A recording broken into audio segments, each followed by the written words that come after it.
Udah mulai? Tidak. Ada 5. Ya.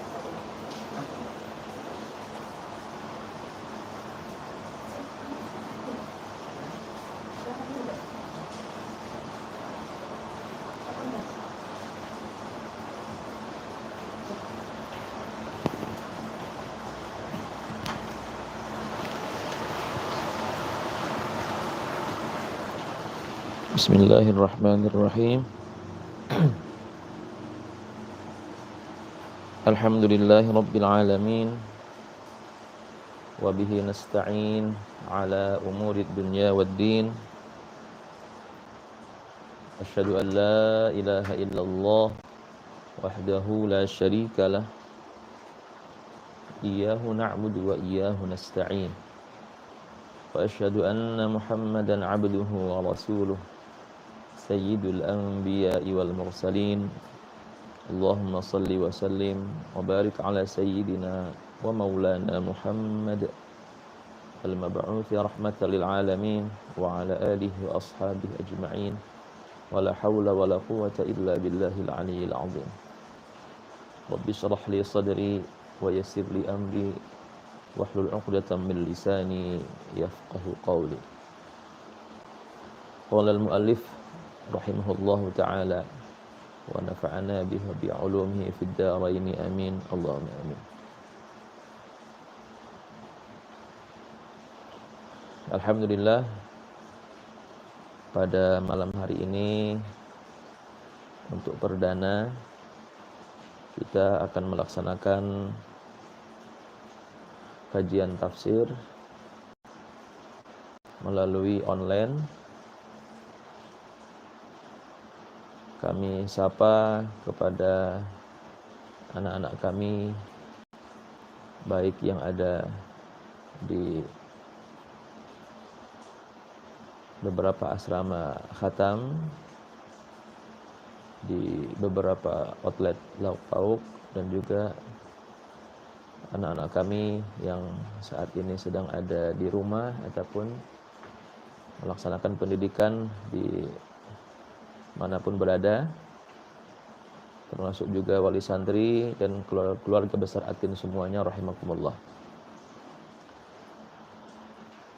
Pada malam hari ini kita akan mengawali kajian tafsir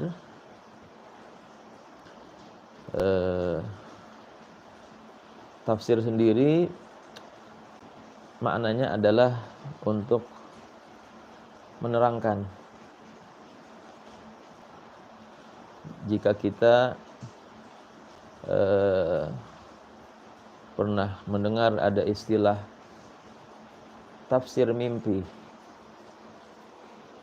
yaitu satu mimpi yang kita terangkan kira-kira apa hikmah ataupun pelajaran dari mimpi tersebut. Menafsirkan ayat-ayat Al-Quran itu tidak semudah ketika seseorang menafsirkan mimpi, karena untuk menafsirkan Al-Quran memerlukan berbagai macam disiplin ilmu, terutama bagi mereka para mufassirun, ahli-ahli tafsir, sebagaimana Imam Al-Baghawi, Imam Ibnu Katsir, Imam Al-Qurtubi, ya, dan imam yang lain, termasuk juga para imam yang terbaru sebagaimana Syekh Wahbah Az-Zuhaili. Maka memerlukan disiplin ilmu yang mumpuni, yang cukup untuk bisa menafsirkan ayat-ayat Al-Quran. Sedangkan pada kajian kita pada malam hari ini kita menafsirkan ayat-ayat Al-Quran yang mana kita ambilkan, kita sarikan dari berbagai kitab tafsir yang ada dengan harapan kita mengambil barokah dari ilmu-ilmu beliau para mufassirun. Mudah-mudahan kajian tafsir online kita pada malam hari ini disertai dengan ridha Allah Subhanahu wa taala dan juga menjadi ilmu yang manfaat. Amin Allahumma amin.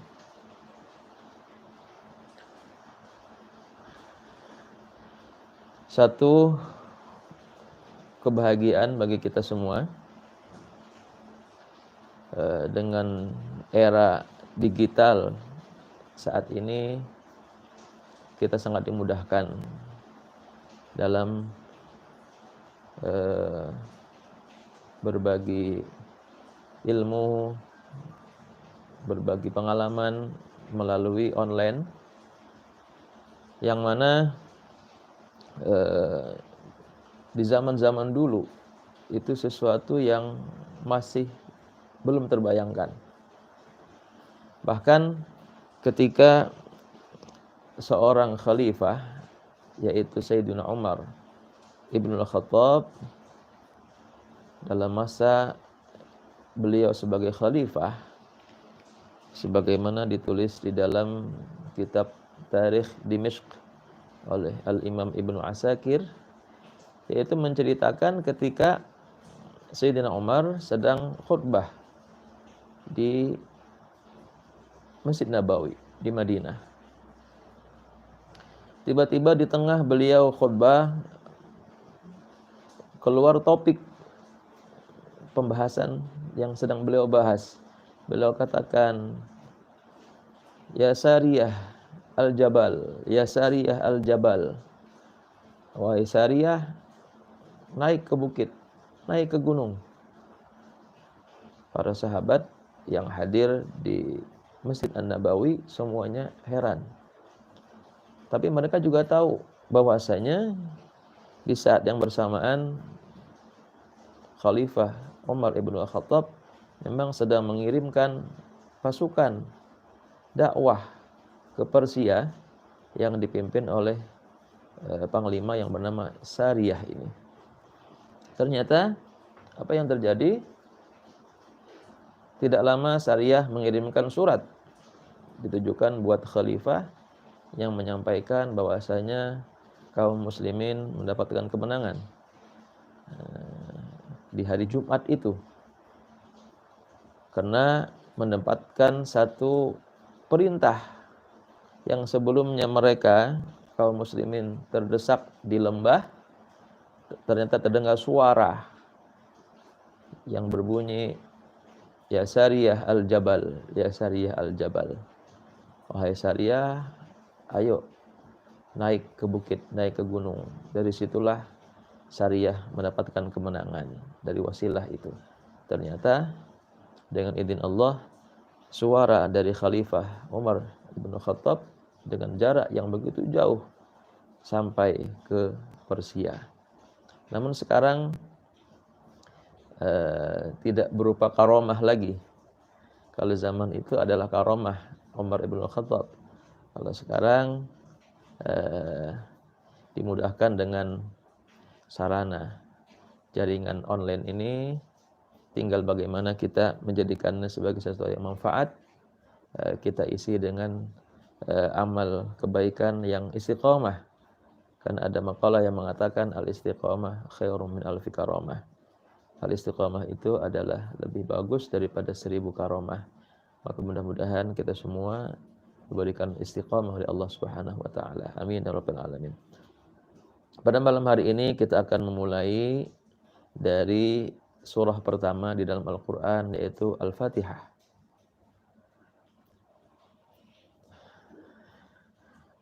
Pada malam hari ini tidak kita sampaikan sistem atau pola tafsir sebagaimana di perlombaan tafsir, tapi lebih kita format dengan sistem ngaji, ya. Insyaallah nanti bagi anak-anak kami yang akan mengikuti perlombaan tafsir, insyaallah akan kita sampaikan format-format khusus atau intisari dari apa-apa yang dibahas dalam perlombaan tafsir itu. Bismillahirrahmanirrahim. Surah Al-Fatihah. Al-Fatihah ini surah yang sangat familiar, yang senantiasa kita baca. Bahkan dalam sebuah hadis Rasulullah SAW kata beliau, la salata liman lam yaqra bi Fatihatil kitab. Tidak sah salat bagi orang yang tidak membaca Fatihatil kitab atau surah Al-Fatihah dalam setiap rakaatnya, pelaksanaan salat kita. Baik itu salat fardu ataupun salat sunnah. Karena Fatihah merupakan rukun qauli. Fatihah sendiri itu menurut tafsir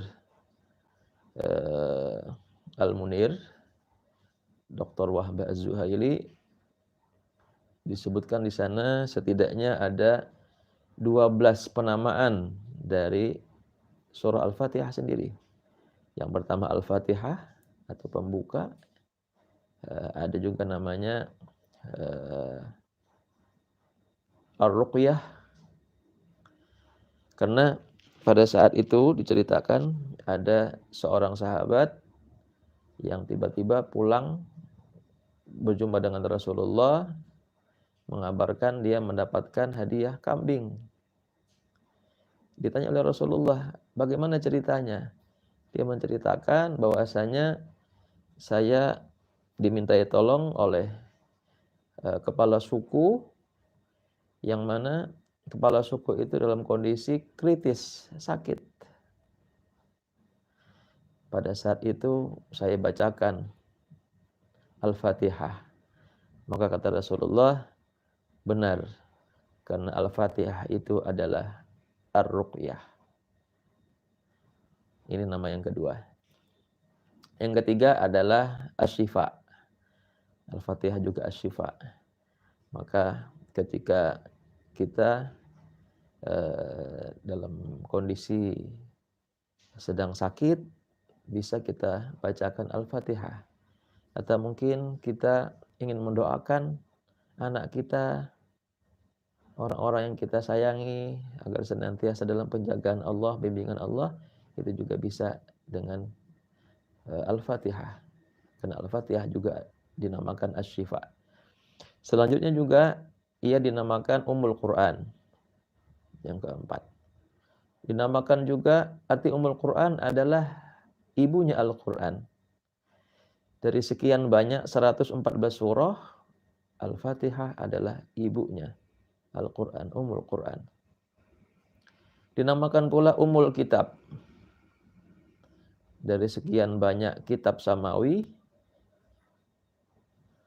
Al-Fatihah juga merupakan intisarinya, Ummul Kitab.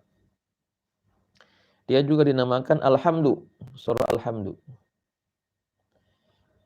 dari ayat yang ada di dalam surah Al-Fatihah sendiri, Alhamdu. Alhamdulillahi Rabbil Alamin. Dia juga dinamakan As-Sab'ul Mathani, 7 ayat yang terulang-ulang.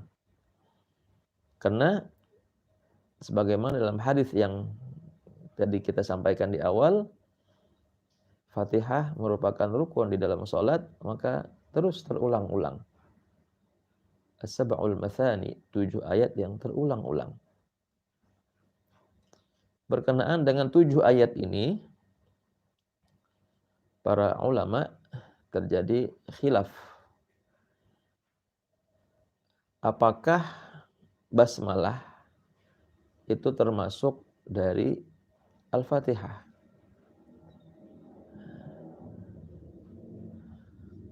Ulama Syafi'iyah, Imam Syafi'i,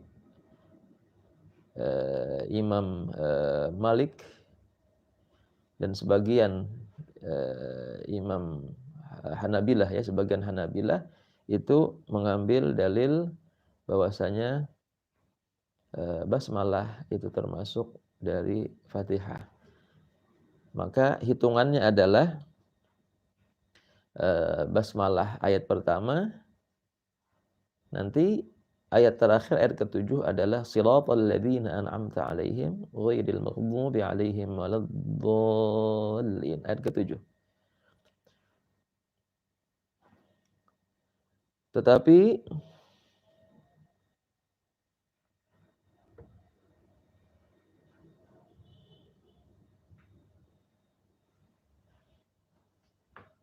bagi yang mengatakan bahwasanya basmalah tidak termasuk di dalam Al-Fatihah, maka langsung ayat pertamanya adalah Alhamdulillahirabbil alamin.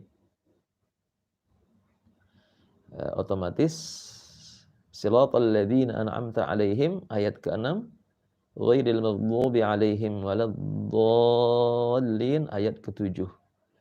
Tetap as-sab'ul matsani, 7 ayat yang terulang-ulang. Selanjutnya juga Al-Fatihah dinamakan dengan Al-Qur'an Al-Azim. Sebagaimana di dalam Al-Qur'an sendiri disebutkan walaqad atainaka sab'am minal matsani wal Qur'anal azim.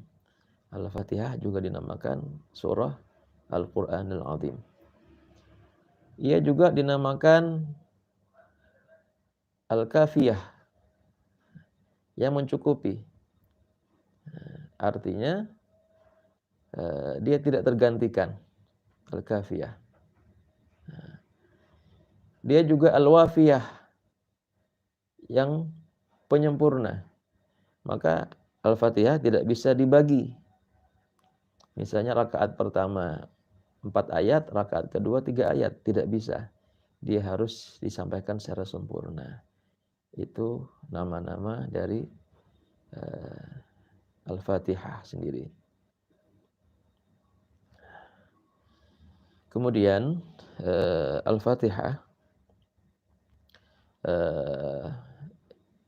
ketika kita membaca di saat sedang sholat,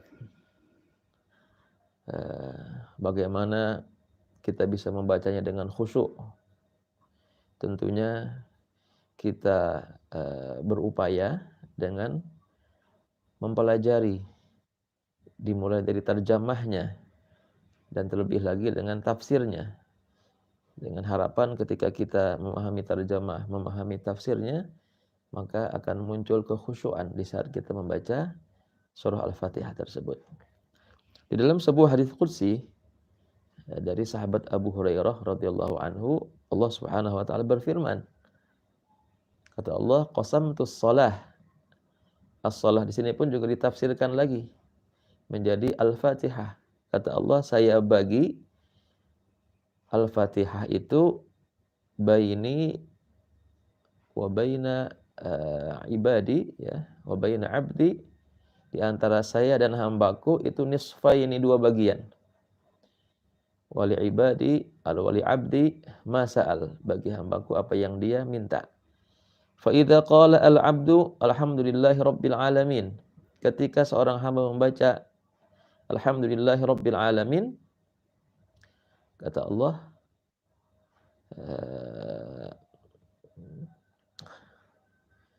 bahwasanya dia sedang memuji aku, hambaku memuji aku. Hamidani abdi. Ketika dia membaca Ar-Rahmanir Rahim, athna alayya abdi, hambaku memuji aku. Ketika membaca Maliki Yaumiddin, maka kata Allah, majjadani abdi, hambaku memuliakan aku. Ini 3 ayat, ya. Ayat yang berikutnya, iyyaka na'budu wa iyyaka nasta'in, kata Allah, itu menjadi 2 bagian, hadza baini wa baina abdi. Bagian yang pertama adalah bagian hambaku, bagianku, ya, bagian yang berikutnya adalah bagian hambaku, yaitu iyyaka na'budu, bagian Allah, Wa iyyaka nasta'in bagian hamba, ya. Maka kata Allah, wa li 'abdi ma sa'al. Untuk hamba lah apa yang mereka minta, ya. Nah, kemudian yang terakhir ayat ke-7, ayat ke-6 dan ke-7, ihdinas siratal mustaqim siratal ladzina an'amta 'alaihim ghairil maghdubi 'alaihim waladdallin. Kata Allah, hadza li 'abdi. Ini untuk hambaku, wali 'abdi ma sa'al. Dan untuk hambaku apa yang dia minta. Nah, di sini dimulai dari kalimat basmalah, ya. Basmalah bagi kita yang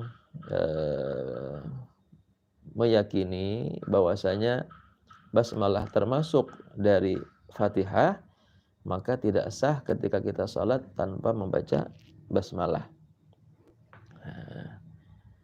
Dengan nama Allah yang Maha Pengasih lagi Maha Penyayang, itu kalau terjemah bahasa Indonesianya, ya. Kalau keterangan tentang kalimat Ar-Rahman dan Ar-Rahim yang nanti juga ada di ayat ketiga, ya. Di sana ada pengertian khusus. Kalau Ar-Rahman, ya, yang agung atau yang besar kasih sayangnya. Kalau Ar-Rahim yang kontinu, yang terus-menerus kasih sayangnya. Ada juga yang memaknai Ar-Rahman yang mengasihi atau menyayangi di dunia dan di akhirat, dan Ar-Rahim yang menyayangi di akhirat saja. Nah, jadi Ar-Rahim ini lebih spesifik lagi, lebih kontinu. Ketika di dalam kehidupan kita di alam dunia ini ada muncul rasa sayang antara orang tua kepada anak, anak kepada orang tua, itu baru sepercik kecil dari kasih sayangnya Allah Subhanahu wa taala. Bahkan ketika hewan buas, singa, harimau, ya, macan, yang mana mereka sangat buas tetapi juga bisa menyayangi anak-anaknya, itu juga sepercik kecil dari kasih sayang Allah Subhanahu wa taala. Maka dapat kita bayangkan begitu besarnya kasih sayang Allah Subhanahu wa taala. Maka ketika kita memulai membaca basmalah, kita bayangkan bahwasanya huruf ba di sini menurut ahli tafsir diantaranya adalah dimaknai al-ilsaq atau kedekatan, sehingga orang-orang yang memulai segala aktivitas yang baik dengan basmalah, maka berarti mereka dekat dengan Allah, dekat dengan pertolongan Allah Subhanahu wa taala. Maka kata Rasulullah, setiap perkara yang baik yang tidak dimulai dengan basmalah, maka ia terputus dari pertolongan Allah.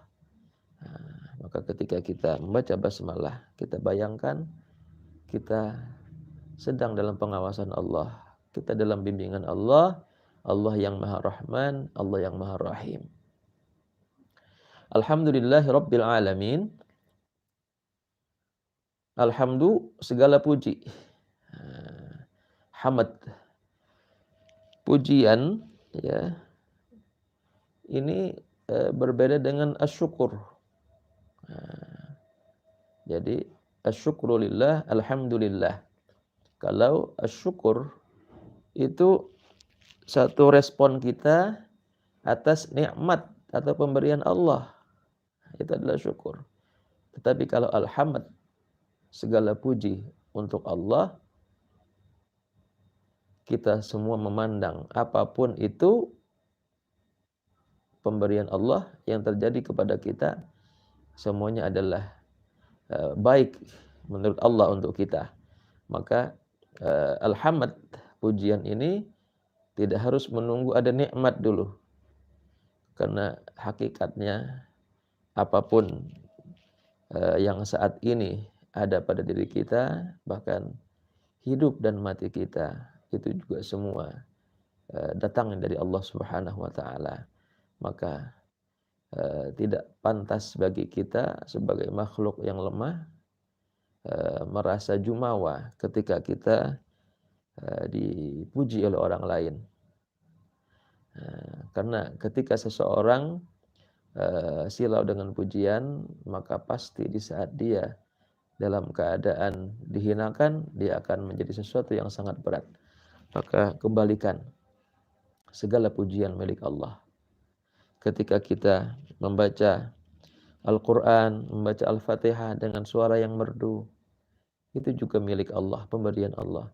Ketika kita mampu melafadzkan Al-Fatihah dengan fasih, itu juga pemberian Allah. Ketika kita bisa meresapi makna dari Al-Fatihah yang kita baca, itu juga pemberian Allah. Terlebih lagi berupa kehormatan, berupa jabatan, dan lain sebagainya. Sehingga ketika kita membaca ayat kedua dari Al-Fatihah ini, kita merasa kosong. Kita bukan siapa-siapa. Karena semuanya adalah milik Allah Subhanahu wa taala. Alhamdulillah. Alhamdulillah. Rabbil alamin, Tuhan seru sekalian alam. Rabb sendiri jamaknya adalah arbab, ya. Jadi jamak dari Rabb, kalimat adalah arbab, bisa dimaknai sebagai Tuhan, sebagai juga pengayom, pemelihara, pemilik, ya. Maka di dalam surah At-Taubah ayat 31, ketika itu Allah gambarkan tentang orang-orang Yahudi dan orang-orang Nasrani. Ittakhadhu ahbarahum wa ruhbanahum arbaban min dunillah wal masih ibn Maryam.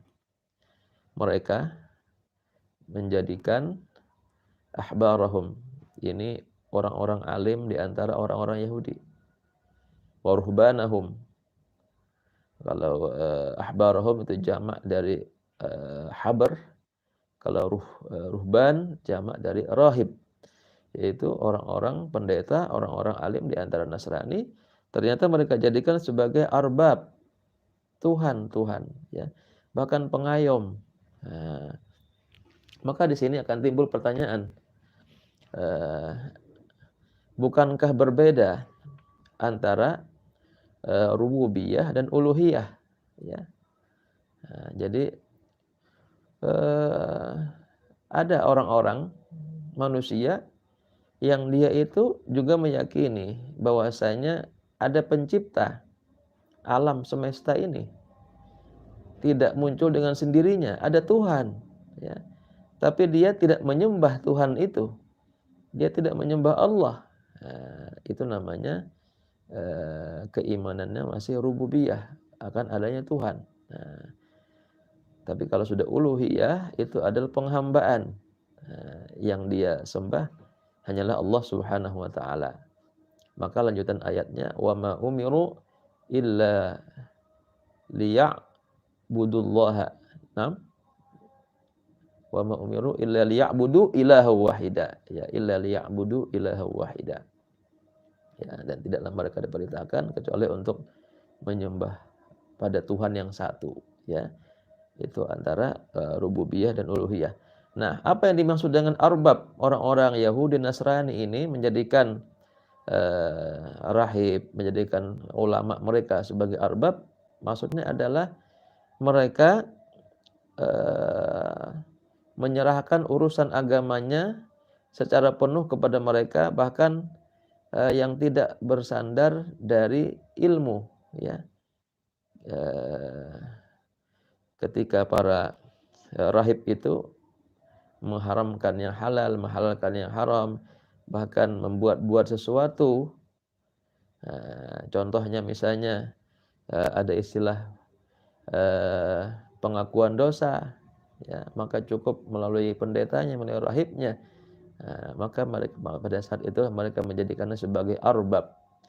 Sebagai arbab. Mereka tidak menyembah rahib-rahib itu, tetapi mereka menyandarkan hidupnya kepada rahib-rahib yang membuat syariat-syariat yang sebenarnya tidak datang dari Allah, ya, itu arbab. Nah, di sini Rabbil Alamin, Allah Tuhan, ya, penguasa, pengayom, yang memberikan syariat, ya, dan Tuhannya pemelihara al-alamin, seluruh alam. Tidak hanya alam, satu alam, ya, tapi semua alam.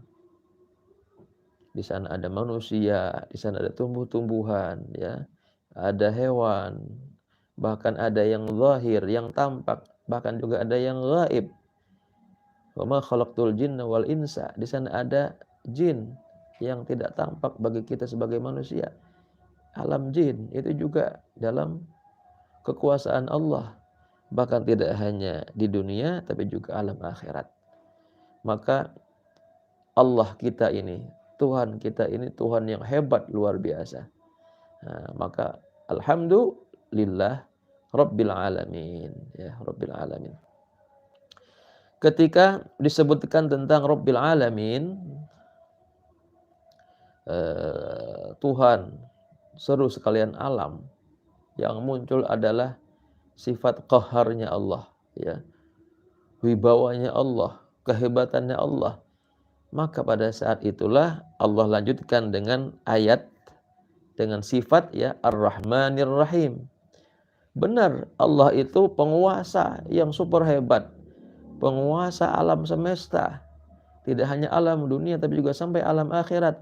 Tetapi Allah yang maha hebat itu ternyata memiliki sifat Ar-Rahmanir Rahim. Nah, ini salah satu hikmah mengapa kalimat Ar-Rahmanir Rahim kembali terulang setelah di ayat pertama. Bagi mereka yang mengambil pendapat basmalah adalah ayat pertama, ya, sifat Ar-Rahmanir Rahim kembali terulang di ayat yang ketiga. Alhamdulillahirabbil alamin Ar-Rahmanir Rahim. Ya, Allah sekalipun maha kuasa, maha perkasa, maha kuat, tetapi Allah memiliki sifat kasih sayang yang agung dan kontinu. Maka ketika Allah Subhanahu wa taala mengadili hambanya,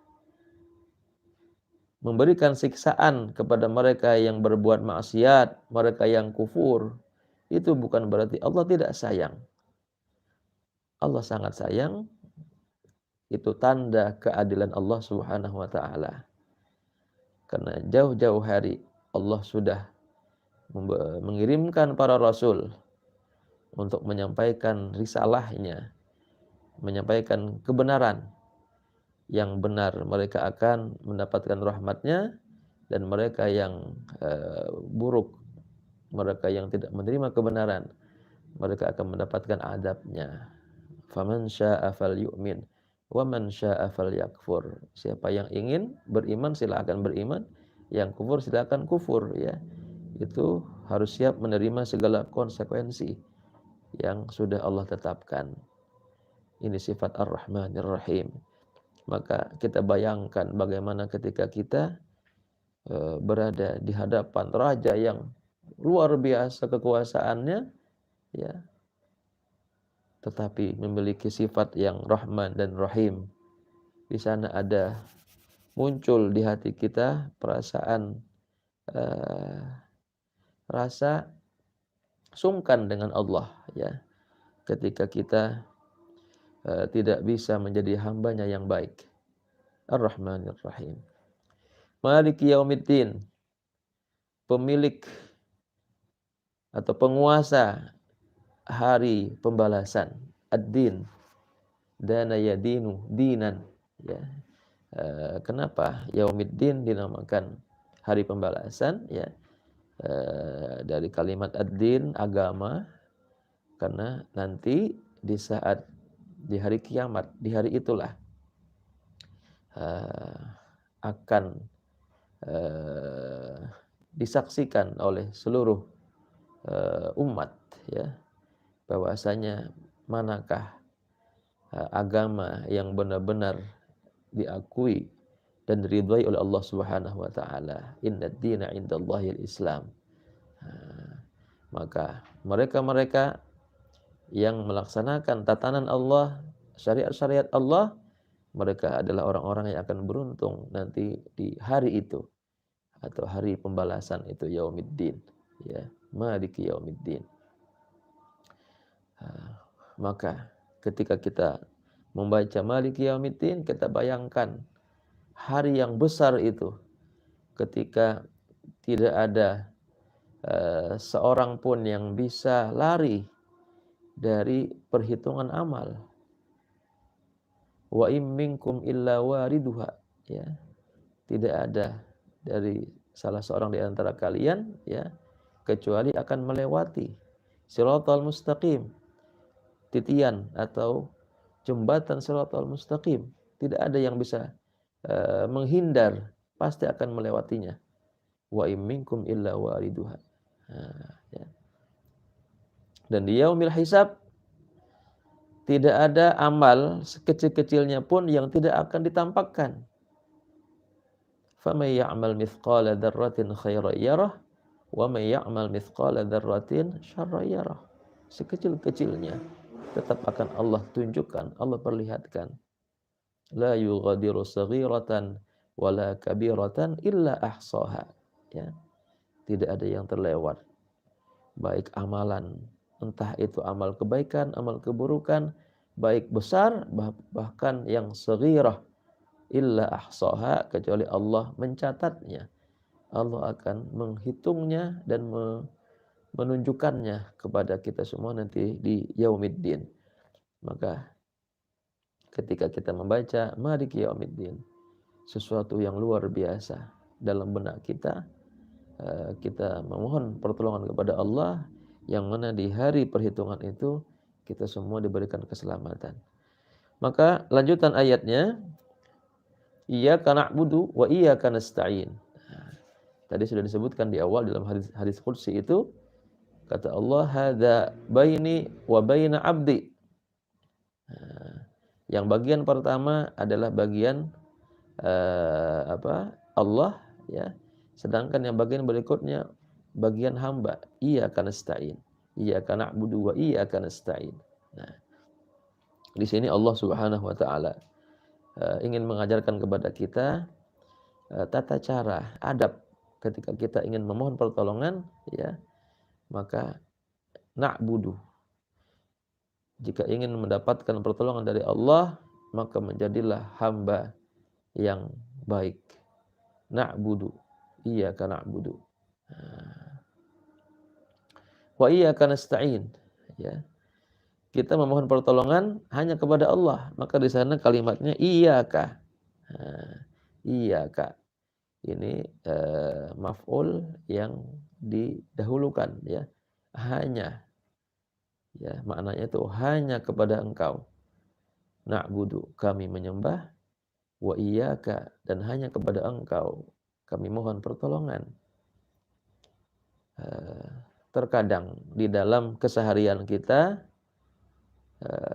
kita terlepas dalam mengamalkan ayat ini. Tidak jarang kita di samping menyembah Allah, kita juga menyembah yang lain. Kita menyembah pekerjaan kita, kita menyembah harta kita, jabatan kita, ya. Itu merupakan salah satu penghambaan kepada selain Allah. Maka ketika kita sedang membaca ayat iyyaka na'budu, pada saat itulah kita berikrar di hadapan Allah bahwasanya kita kembali untuk berada pada jalur rel yang seharusnya, yaitu kita sembah hanyalah Allah Subhanahu wa taala. Iyyaka na'budu wa iyyaka nasta'in. Begitu juga dengan memohon pertolongan. Tidak sedikit kita ketika mendapatkan pertolongan dari manusia, kita tidak meneruskan bahwasanya di balik pertolongan itu yang lahiriahnya dari seseorang itu, padahal di sana yang menggerakkan hatinya adalah Allah Subhanahu wa taala.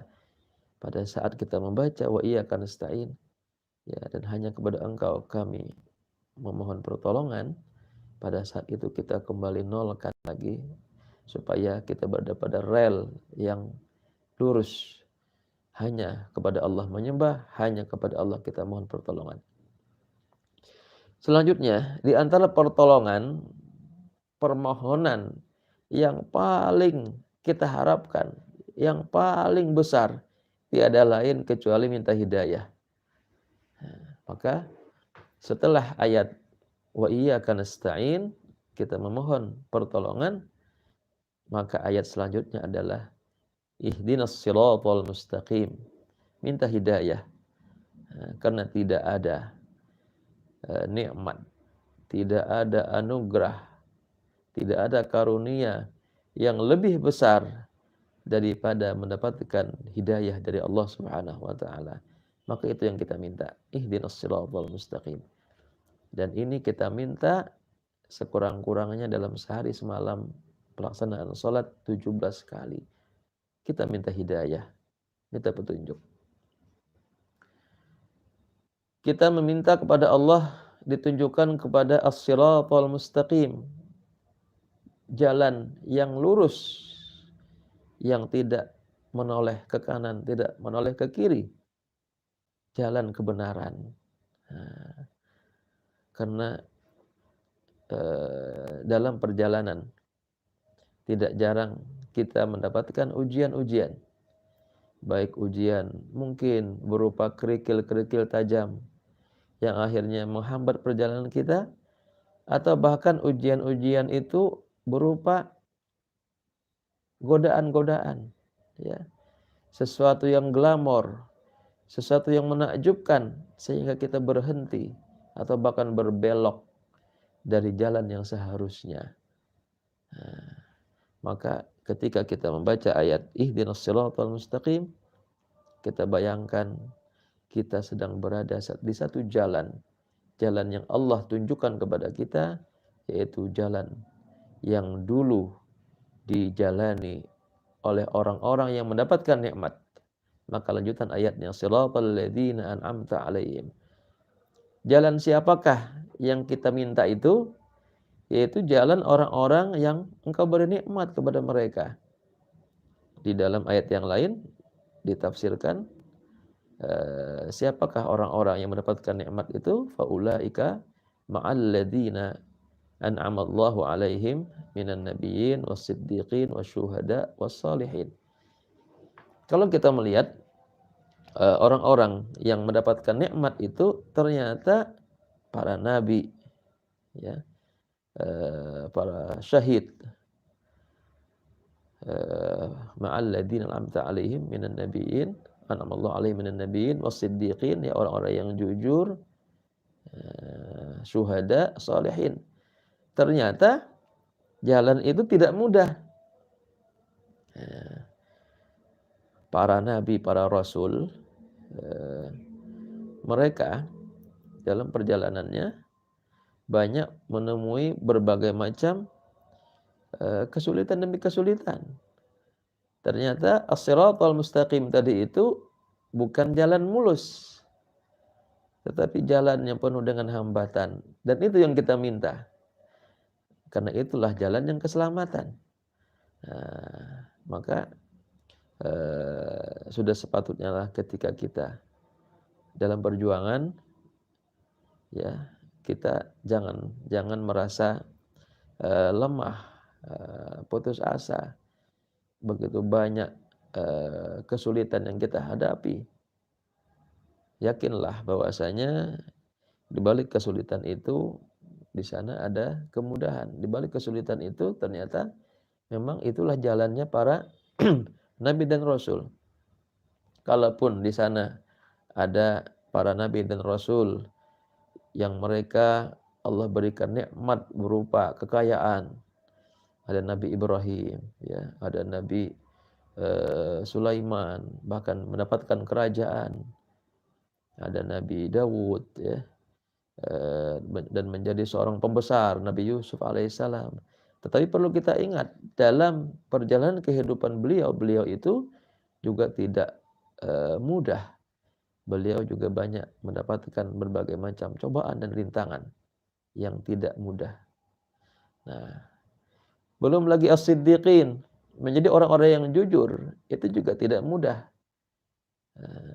Sering kita mendapatkan satu ungkapan, di negara kita Indonesia ini, kita tidak kekurangan orang pintar, tetapi kita kekurangan orang yang jujur, ya. Saking susahnya untuk menjadi jujur, yang banyak ketika jujur kita dimusuhi. Itulah jalan yang kita pinta sebenarnya, ihdinas siratal mustaqim. Belum lagi asyuhada, para orang-orang yang syahid, mereka terjun di medan perang, mengorbankan jiwa dan raganya sampai mereka syahid. Itu tidak mudah. Wassalihin, orang-orang yang saleh, yang senantiasa istiqamah dalam kebaikan, itu yang senantiasa kita minta. Shiratal ladzina an'amta 'alaihim.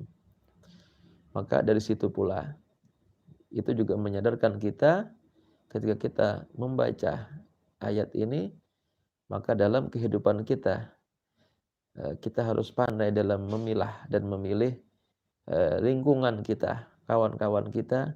Kita harus mencari orang-orang yang baik, orang-orang yang ketika kita bergaul mengingatkan kita kepada Allah Subhanahu wa taala, terus berada pada rel yang sudah Allah tentukan ini, yang berupa hidayah pada jalan yang lurus itu.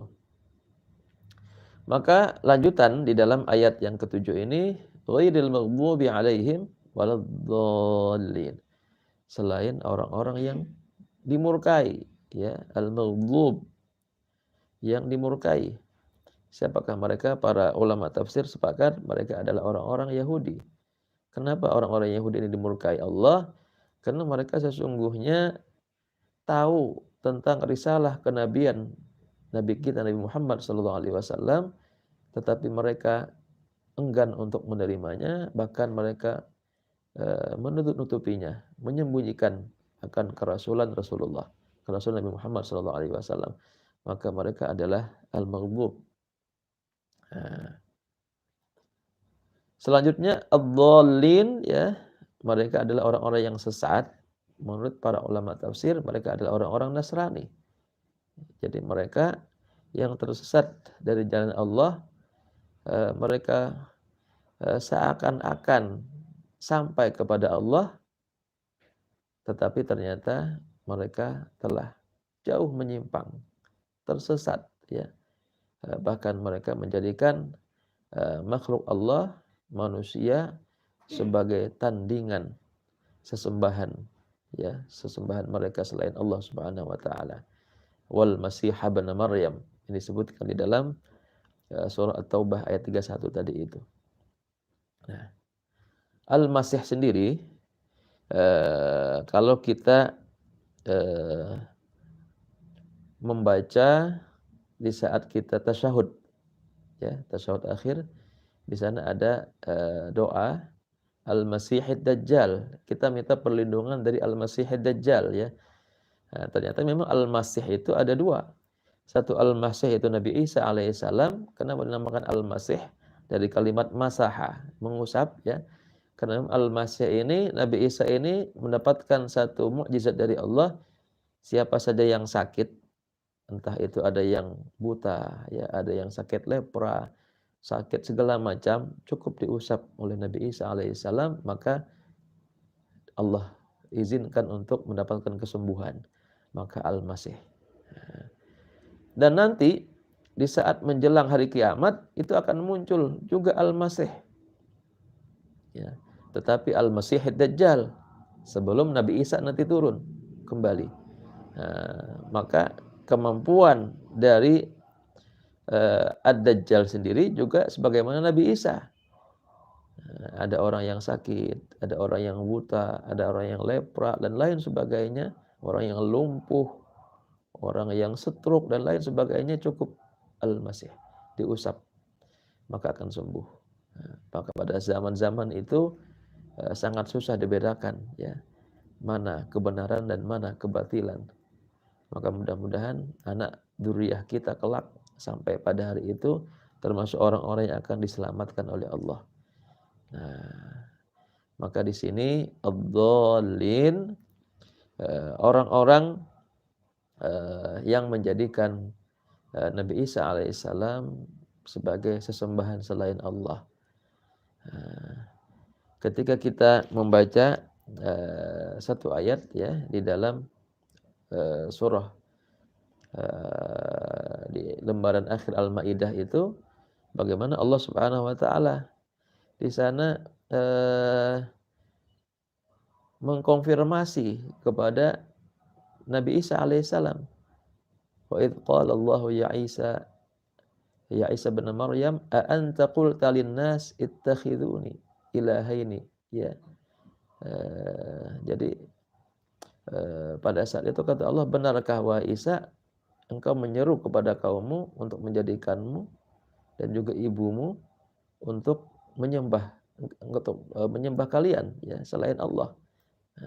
Apa kata beliau? Qala subhanak, ya maha suci engkau. Pada saat itulah dengan jelas dan nyata bahwasanya beliau pun tidak merestui dengan apa yang dilakukan oleh umatnya, orang-orang Bani Israel pada zaman itu yang menjadikan beliau sebagai sesembahan.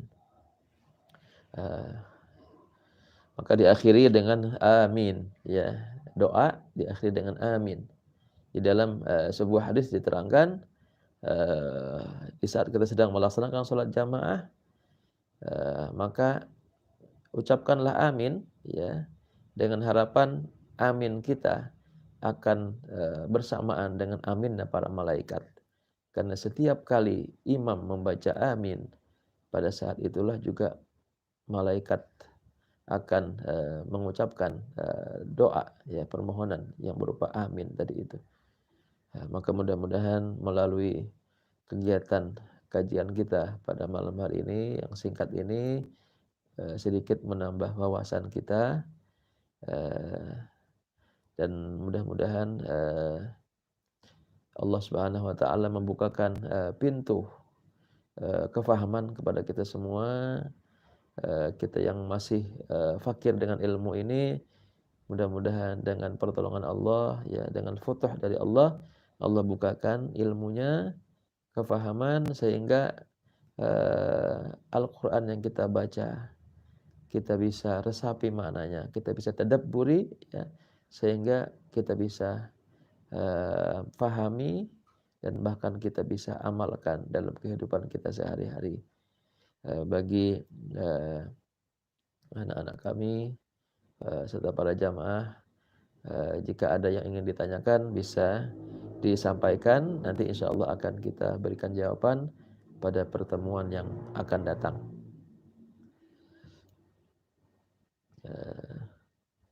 Insya Allah untuk pertemuan kita yang akan datang akan kita laksanakan pada setiap malam Rabu insya Allah. Untuk pembuka pada malam hari ini malam Kamis, untuk yang depan insya Allah akan kita laksanakan pada malam Rabu, dilaksanakan setiap ba'da maghrib mulai jam 6 sore waktu Indonesia Barat sampai jam 7 insya Allah. Mudah-mudahan Allah Subhanahu wa taala memanjangkan umur kita semua dalam keadaan sehat afiat. Allah berikan kepada kita ilmu yang manfaat, dan mudah-mudahan kapanpun nanti kita diambil Allah, kita dalam keadaan ditetapkan iman, dalam keadaan husnul khatimah, anak-anak kita dijadikan sebagai dzurriyyah thayyibah. Allah karuniakan kepada kita rizki yang luas dan barakah, ilmu yang manfaat. Amin amin ya rabbal alamin. Al-Fatihah. Alhamdulillah.